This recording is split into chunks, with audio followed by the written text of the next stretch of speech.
ఈ ప్రపంచం చాలా వేగంగా మారుతోంది. కానీ ఆ మార్పులో ఒక గొప్ప విషయం కూడా కనిపిస్తోంది. అది మహిళల ఆత్మవిశ్వాసం. ఒకప్పుడు మహిళలు ఎక్కువగా ఇంటికే పరిమితమయ్యారు. కానీ ఇప్పుడు పరిస్థితి మారింది. ఈ జనరేషన్ మహిళలు తమ కలలను కేవలం ఊహించడమే కాదు, వాటిని నిజం చేయడానికి ధైర్యంగా ముందుకొస్తున్నారు. ఇప్పుడు మహిళలు కేవలం ఉద్యోగాలు చేయడం మాత్రమే కాదు, ఉద్యోగాలు సృష్టిస్తున్నారు. కొత్త ఆలోచనలకు రూపమిస్తున్నారు. సమాజానికి ఒక కొత్త దిశ చూపిస్తున్నారు.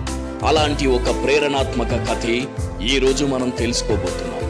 ఫ్యాకల్టీగా తన ప్రయాణాన్ని ప్రారంభించి ఆ తరువాత ఆరోగ్యకరమైన ఆహారాన్ని సమాజానికి అందించాలనే లక్ష్యంతో మిల్లెట్ టిఫిన్ సెంటర్ ప్రారంభించి విజయవంతమైన ఎంటర్‌ప్రెన్యూర్‌గా మారిన ఒక మహిళ. ఆమె కథ కేవలం ఒక బిజినెస్ కథ కాదు, ఆత్మవిశ్వాసం, పట్టుదల మరియు కలల కథ. మరి ఆలస్యం చేయకుండా ఈరోజు మనతో ఉన్న స్రవంతి గారితో మాట్లాడదాం.